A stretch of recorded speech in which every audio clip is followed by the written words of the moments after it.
True performance goes beyond power. It's built on accuracy. From routine servicing to tailored upgrades, every detail is considered. At Precision Auto House, your trusted specialist in European vehicles, where your car is treated like it should be. Improved Production Cars and Production Cars Racing is brought to you by Precision Auto House, TRP Ductwork, BM Graphics, and Knight.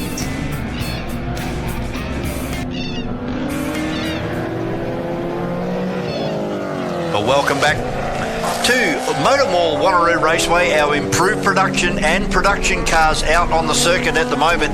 And if you haven't been here before and this is your first time, I would suggest you keep an eye on the car on pole position, car number 44 of Matt Cherry, the Holden Monaro. This thing is an absolute rocket ship. It's pretty much a V8 supercar running radial tyres, and it is very, very quick. Alongside him, returning to Motormall Wanneroo Raceway after several years away from the circuit and television commitments, is Dom Caniglio in car number 14, and we have Joel Corello in car number 7, the BMW, and Neil Pollard in a very quick little 4-cylinder front-wheel drive Honda. No Caniglio. No Caniglio. Oh, no. Oh, there. Had a front row start as well. So, unfortunately, some car gremlins there. As we said, he's making his return to racing, so that car's been sitting around for a while. So, hopefully, the guys can get onto it and get him back out for race 2 a little bit later on. Mason Legg out there in the car number 85. Trent Hookemow in the RX-7, the black and white car on the third row. And then we have Damon Croxton, Silvestris making a return also. Landsmere, Poole, Lane, Burns in car number 92. That's Derek Burns. And then we have Woodhead, Edwards, Kai McPherson in the Renault Clio, and Lachlan Cove in car number 36. Having a busy day doing XLs and improved production and production cars. Revs rising, red lights on, and there's the start, and a great start back there from Joel Corello. He's made a really good start from the second row, and he's left Pollard well and truly behind, but it's not going to be able to get in front of the big Monaro car 44 of Matt Cherry, who's taken the lead through turn 1. Just back behind them. Good battle back there a little bit further between, I think that might be Legg and Hockenmau back there a little bit further, and then behind them is Croxton, who's lost out to Silvestris as well by the looks. Yep, Silvestris has moved up in the BMW, and unfortunately for Rob Landsmere, went right to the back of the field there. He just about stalled it, bogged it right down on the start, and everybody drove down his passenger door and driver door. But he's up and running again now. He's already overtaken one position, and that puts car number 13 to the back of the field. We don't have a listing for car number 13. Yes, we do. That's yes, Brody Edwards. Yep, Brody Edwards in the RX-8. But have a look at the lead already for our car number 44 of the very experienced Cherry as he comes onto the pit straight for the first time and crosses the line for Racing Dynamics. And then it's going to be Joel Corello in car number 7, followed by Legg in the next car. He's having a good day out there as Mason Legg. Neil Pollard, and then Hockenmau, Silvestris, and Croxton crossing the line in car 76. Then there's Poole and Lane and Derek Burns. And then we're back to Woodhead, Landsmere, and Cove. Lachlan Cove having a run in this improved production today in his XL, and then Edwards and McPherson at the back of the pack. Waiting to see some flames to come out of the back of the Mazda RX-7. It looks fantastic late in the afternoon, and hopefully we'll be able to see some flames once Trent turns the fuel feed up a little bit on that engine. As it's all Matt Cherry at the moment from Joel Corello, Mason Legg, Neil Pollard. That is a very quick little Honda, little front-wheel drive Honda. But look at the gap that Cherry already has on the field, the 3/4 of the size of the side straight here. Gets up and over the ripple strip and down towards turn number 7 and across the stripe as and we go a new lap board. record by the looks. Oh, no, not quite. Two tenths away from it. And we did mention that earlier on today, and very sideways was Croxton that time out of turn 7. He almost lost that car, that Renault Megane that time coming out of turn 7. But yeah, we did mention earlier on today in qualifying that he was very, very close to his lap record, and he's just done a lap 2 tenths outside of that. So let's see whether he can get this car under the lap record. Yeah, well, he was only 1/10 away in qualifying, but as you said, qualifying does not stand for a track record. It must be done under racing conditions. And Matt Cherry very, very close. And that is an outstanding effort on a very untidy and dirty racetrack. It certainly is. That Clio RS. Well, somebody's off at the top of the hill. There's a big cloud of dust. And hopefully we'll pick up on that on our cameras for our live stream in a moment, give you a bit of information about it. Right at the top of Could have just 5. been a run off the outside of the track. It's fairly dusty up there, as we mentioned. Not a lot of water's been on the track recently. But here's car 44 across the line once more this time. Oh, there we go, car fire. We've got safety car. Car on fire over in turn number 2. Driver is out. I think he's hit the automatic extinguisher. That's Kyle. There's still flame coming out of the front of that. That's Kai McPherson's Renault Clio. Renault Clio, yeah. So there's fire underneath that. Looks like an oil fire from the colour of the flames. And it's just about gone out now, so I think that he's pretty much right. But that'll be the automatic system on board these cars. They hit a button and they punch away with it, and it's like a depriving powder. It stops the air from making contact with the oil or whatever is on fire, and it extinguishes the fire. I want to make sure that's out before they're going to open that bonnet and they make it worse. Yeah. But they know what they're doing. But yeah, that was a scary moment just then for a moment. I was just about to say how well prepared that car was and how wonderful it looked, and there he is on the exit of turn 1. Just there, brand new turn paint 2. job for this year too. Yeah. They had a look at it this morning. And we focus in on one of our hard, long-working, dedicated officials here. And this gentleman that we have on screen at the moment, he's waving the flags down there in turn number 7 at the bottom of the hill. His name is Mr. John Herney. He's one of the founding members of the West Australian Sporting Car Club and put a lot of time and effort into this place right in the early days back in 68 and 69, and he has just been awarded the lifetime with Motorsport Australia. It's the life membership. Everybody thought it was going to be the Hall of Fame, but it's actually the life membership of Motorsport Australia. A big congratulations to John Herney, and I know, Rob, you've had a lot to do with this gentleman. I've known him since I was 4 years old, and I'm 61 this year, so it just goes to show how long I've known John Herney.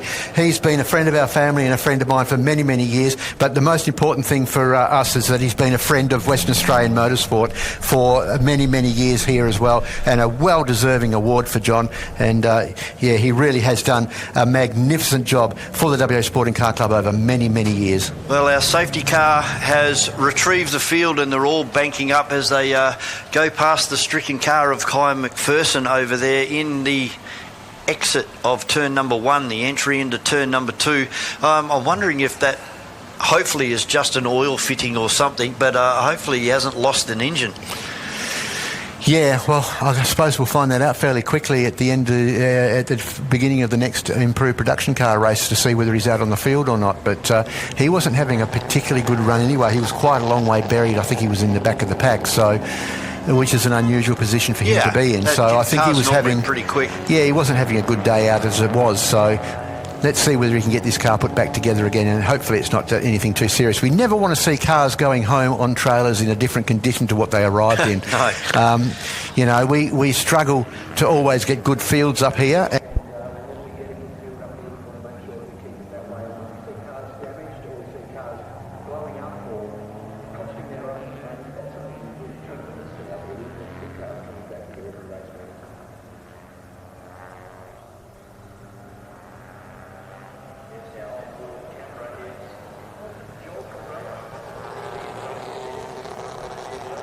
Cherry gone because he was leading this race, and now we have Joel Corello right in the safety car. So yeah, there's Matt. if he missed this safety car.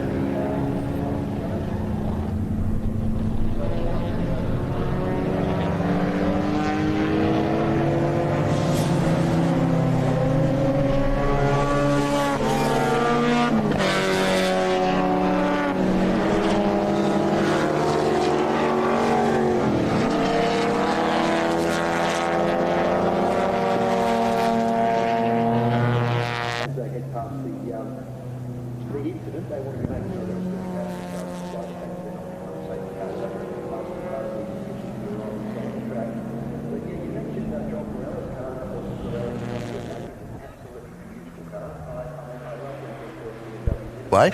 But this car is just, the colours or the paintwork and everything on it and the way it's presented is just beautiful.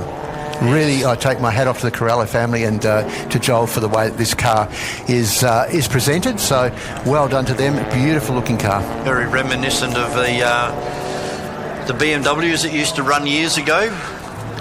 The Frank Gardner team. The Gardner team with Longhurst, and there was Paul Morris there for a while. Yeah, there were quite a few guys. Jimmy Richards. They used to run the Diet Coke colours, and that's what this one, I mean, it hasn't got the blue and the pink and those colours on it, but it sort of like looks a little bit similar from a distance to what those Diet Coke ones used to look like in the early 90s, when in the last years of Group A racing.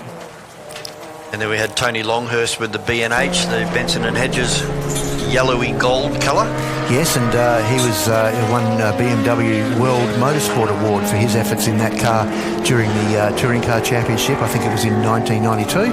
So he was very much at the forefront of BMW Motorsport's efforts worldwide with that particular car, and he certainly punched above his weight, that was for sure. So here comes Corello now over the start-finish line. Matt Cherry just moving his way through the bus stop area, and the safety car has slowed them right down to give everybody the opportunity to get back up. But we only have 5 seconds remaining in this race, so this will probably get a checkered flag when Matt Cherry makes his way back down to the start-finish line. Yeah, I think you're correct there. It's gone negative time now, so yeah, there's no point really starting the race again. They've still got the vehicle over there just getting loaded onto the back of the flat track, and I don't think they're going to get the race under racing conditions again, so they might as well chuck the flag out.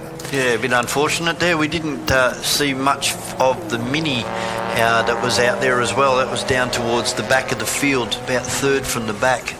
And a race will finish under safety car, word from Motorsport Australia, so this will be it next time through. They will receive the checkered flag, and that's not what we'd like to see. We like to see a fair race run over its distance.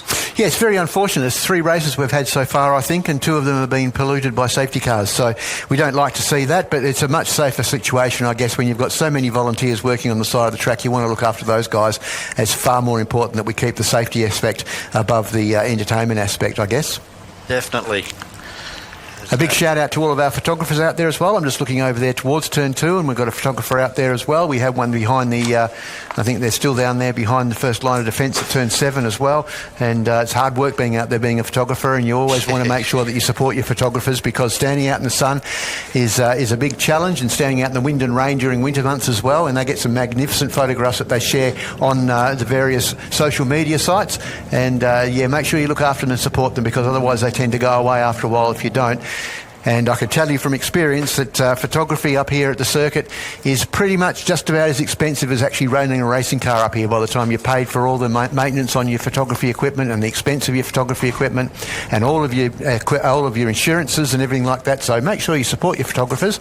But good to see we've got a few of those out there around the circuit today. Wondering if they've received the last lap board, or the last lap board is out now. Yeah, so with the truck just removing itself off the circuit and down into the infield section, yeah, they'll do one more lap before they throw the checkered flag. I would have thought they would have thrown the checkered flag at that point. I would have thought so too, but it's not such a bad thing to give the cars a good cool down lap. Well, that's good cool down laps. The way race number 1 will finish, with Matt Cherry taking the win from Joel Corello and Mason Legg, a newcomer to production car racing towards the end of 2025. So he gets himself on the podium in this race, the first race for 2026. We're going to take a very short break up here at Motormall Wanneroo Raceway. We'll be back very, very shortly with some Formula Classic. Sorry, no, it's not Formula Classic. This will be Time Challenge. They are next out on the circuit. Time Challenge over 10 minutes. They're next on the circuit here at Motormall Wanneroo Raceway.